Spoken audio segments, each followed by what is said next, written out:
Roman is the biggest bad guy character in professional wrestling. When's the last time you got laid? French Toast is the exchange student that you have like a 3-week affair with. Like, we can see that you don't have pants on. Can we tell the truth about Dusty sooner or later? Less people wanted that than are currently watching our stream.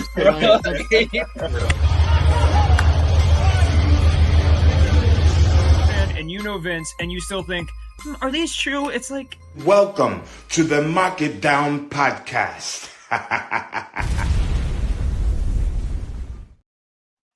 Hello, everybody. It's Thursday night. This is the Mark It Down podcast. You know what that all means. We're in the gym-packed zone. I'm James Gisanti, and we are here to cover all things TNA. And we are on the road to Under Siege. Tomorrow being the premium live event that TNA is offering this month. We are on the go-home show as we are preparing for what should be an exciting pay-per-view. We already have a comment, and I'm going to guess it's Eric being mean to me. It's not! Yay! Hunter Iggy, how you doing, Hunter? Been a while since I've seen you in the comments. Which roster do I prefer right now, SmackDown or Raw? After the draft, I think there's some wins on both sides. It's a weird thing because very few changes were made. A lot of the show is still the same. There were a lot more changes on the second night. There were a lot more updates on that second night. I'm going to say I'm more excited for the Raw roster, but SmackDown got some big wins. So we'll see. No matter what, shakeups are good. And I know, I think next year's shakeup is going to be the truly big one. Oh, we have Danny in the comments saying he thinks Raw's roster is better. Same brain. So good. I'm glad that I didn't go against the Raw fast forward man himself. But back to actual TNA. We start the night seeing AJ Francis, Rich Swann, and rapper Bun B in the VIP balcony to kick off the show.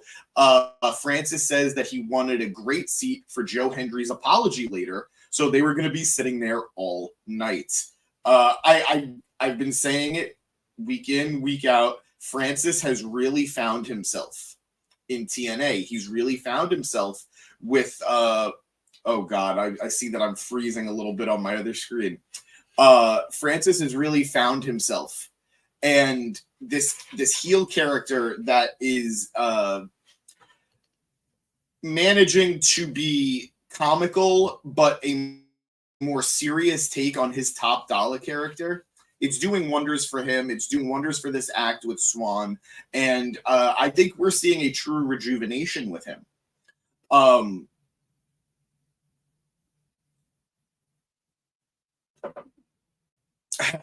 Hunter in the comments saying SmackDown called up later in the year Trick Williams for Obi Femi. I don't know. I like Trick a lot. I think Trick is awesome, and I think they really made the right decision to put the NXT title on him. But I think he's still a little green, and that's okay. He's in NXT. That's where you're supposed to be, where you're green. But I wouldn't necessarily move him up to the main roster quite yet, but sooner than later. Total nutty action. Yep, that's how my feed is feeling right now. Eric, genuinely thank you for the support. And let's see what we got in the comments from Navarro. What up, Navarro? What's up, bro? Haven't been watching TNA at all. Too much wrestling in the week for me, LOL. Glad to hear that ex-WWE talent is doing well in TNA. It's true. I've been saying it for years, and I'll continue to say it until I'm blue in the face. TNA is career rehab. It's career rejuvenation. It's where you go to find yourself. I don't want to call it a midlife crisis company, but at the very least, it is one of those places that if you really need to buckle down and retool, you're going to find success in TNA. So I'm very happy to see Francis doing it. We just saw somebody in AEW this week, Big Bill, who I continue to say is got his real recharge, his real restart in TNA, in Impact. We got Wednesday barking in the back. I wouldn't necessarily call it an existential crisis company, but it's a little something. Guys, I don't know why my dog is barking, but please deal with it for now. I do appreciate it. But let's get back to the show at hand. Let's get back to TNA. We have our first match of the night as TNA X Division champion Mustafa Ali took on one half of the ABC, Chris Bay, who had his partner Ace Austin at ringside, who would also be facing somebody later in the night for the opportunity to take on Ali tomorrow at Under Siege. This was a fun X Division matchup. You know, there wasn't... they didn't hit all of their spots, but they hit some wonderful, fun stuff. At one point, Bay hitting the weirdest, coolest, most unique cutter that I've seen someone hit that wasn't Randy Orton. That was a fun match to hit.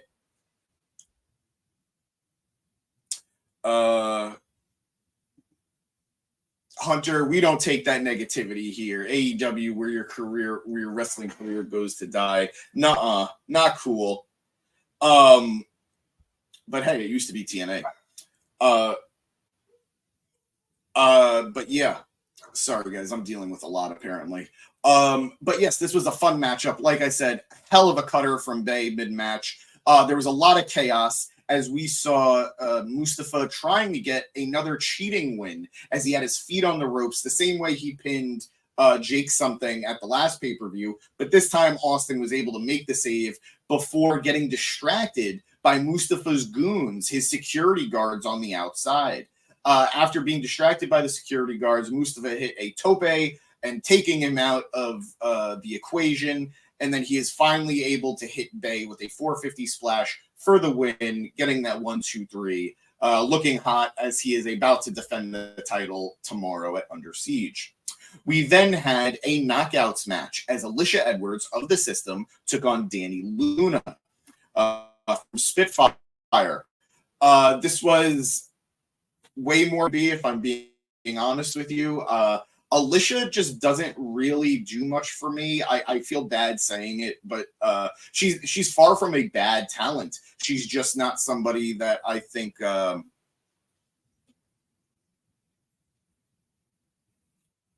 she's probably mad. I'm checking out your comments, guys. I don't know what you're saying, but you're saying something. I'm probably going to end the stream very soon because I'm seeing that I'm dealing with a lot of internet issues, and for that, I do apologize, guys. I'm going to try to make this as quick as possible and just get through everything I can without really cutting too much out.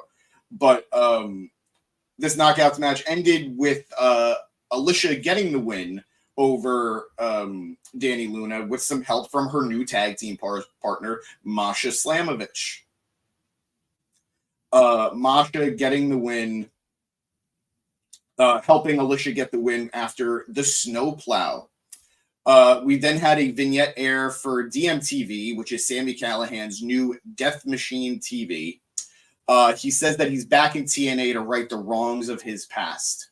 I don't know what that means. We shall see. We then had a singles match where Hammerstone, just Hammerstone now, no first name anymore, took on Cody Deaner, who gained a first name again. He stopped being just Deaner and he's Cody again.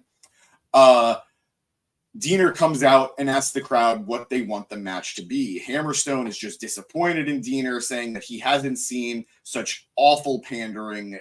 He hasn't seen worse pandering than in his time in TNA with Deaner.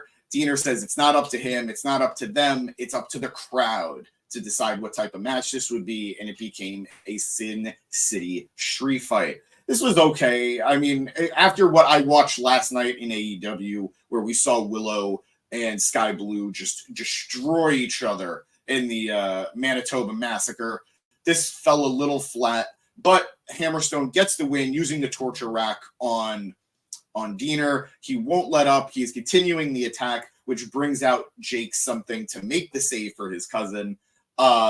They are separated by security, and when it looks like they're actually going to start fighting, Hammerstone walks to the back.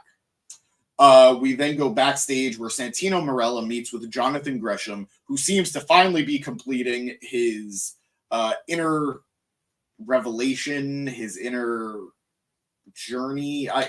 This really fell flat for me. This whole storyline has been falling flat for me, but it seems like we're moving past it after tomorrow, so I could get through it just a little bit longer. We then go elsewhere backstage as Broken Matt Hardy is talking with Speedball Mountain, Speedball Mike Bailey, and Trent Seven as they're getting ready. They're getting hype for their match against the System tomorrow at Under Siege. This was definitely we had some interesting characters here in this promo, and I think it worked. I don't know what is going on in the comments. I love you guys, but that is scary stuff. But yeah, just interesting clash of personalities with these three. We then go to what was the most exciting part of the night, in my opinion, which was Joe Hendry's apology song.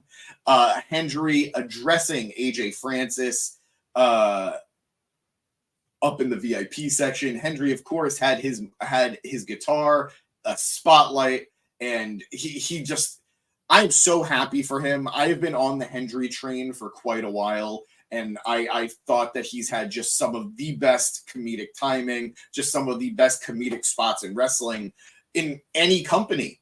And after this week where there was a real push to get him to chart on iTunes and to get him to chart on the Billboard for his theme song, I Believe in Joe Hendry.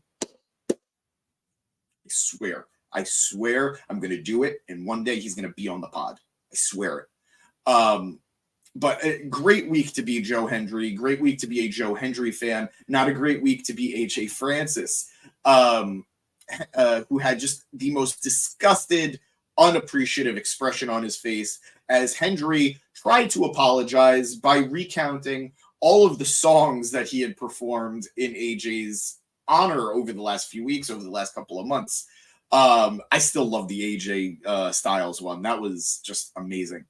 But after warming up the crowd with the oldies, he finally delivers his apology song, which was to the tune of Creed. This was just beautifully done, saying how much it's just time for AJ Francis to get released again. Great stuff. The crowd was into it. AJ Francis sold it beautifully. Just a great segment. And with all of this mainstream buzz that Hendry is going to be getting, or just all the internet love that he is going to be getting, I really hope TNA is smart enough to capitalize on him. As a former digital media champion, I don't know that it's necessarily the right move to put the title back on him. He's not a good fit for the X Division Championship. Maybe this is what catapults him towards the world title. He's already feuded with Moose in the past. They had a good rivalry, and I don't necessarily think the door is closed on that rivalry. So I'm all for it continuing into the world heavyweight title scene. Although it would be really funny to see the song and dance he comes up with for either Broken Matt Hardy or Nick Nemeth. But moving on from this great segment, which you should go check out the song and go download his theme song. It's amazing. But moving on, we had Gia Miller introducing the System on stage. They delivered their usual shtick about being dominant and being ready for tomorrow and threatening Matt Hardy and Speedball Mountain. I guess they just wanted them in front of a live crowd because they didn't do much. Like they just want them in front of the crowd before the pay-per-view tomorrow. But this could have been a backstage segment. This could have been a lot quicker than it actually was. We then go on to our X Division #1 contenders match as Ace Austin of the ABC took on Trey Miguel of the Rascals. This was, a familiar rivalry. This was a match we've seen several times in the past, and Trey Miguel has gone as far as to say that Ace Austin's kind of his kryptonite. He's never really beaten Ace. Maybe the Rascals have beaten the ABC before, but it's never been in a one-on-one setting that he was able to get the upper hand on Austin. And Austin, who was accompanied by Chris Bay again tonight, this was a much more fun X Division match, I think, than the opening match was. I think the opening match definitely hit some higher highs, but I think this was more consistently good. And it was just a little bit slower. After Trey just had the most funny temper tantrum as a fan was just giving him crap in the crowd. This allows Austin to hit him with the fold and get the 1-2-3. And I'm excited for this matchup tomorrow. I've been saying it for a long time. I think Ace could be the torchbearer of this company if they book him the right way. But I don't know. At the very least, an X Division title reign might be in the cards. I'm kind of expecting it not to happen, but I'm more worried about what this does to the ABC. Commentary even picked up on it a little bit, or talked about it a little bit, I should say. There has been some friction, it feels like, between the two guys. And as much as I love them as a tag team, and truly I do think they are one of the better tag teams on the scene today, we might be seeing these two split up. Ace just re-signed with the company. I don't know what the contract situation is for Chris Bay, but time will tell, and what could be two great partners could maybe turn into a rivalry after tomorrow. But I really, really, really hope not. We then go to our main event as Jordynne Grace took on Miyu Yamashita in a TNA Knockouts World Championship match. They were accompanied by, or I guess being stalked by, Ash by Elegance, who took over the VIP section from AJ Francis to watch this match. This was definitely a clash of styles, as we had power versus striking. Jordynne Grace just taking hit after hit after hit from Yamashita, and Miyu just delivering everything she can and trying to survive the brutality that was Jordynne Grace.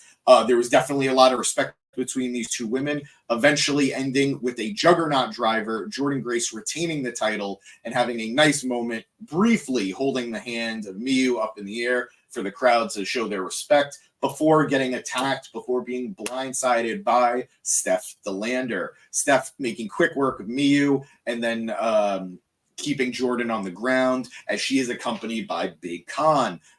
She then commands Khan to break her neck the way he tries to do with many a man.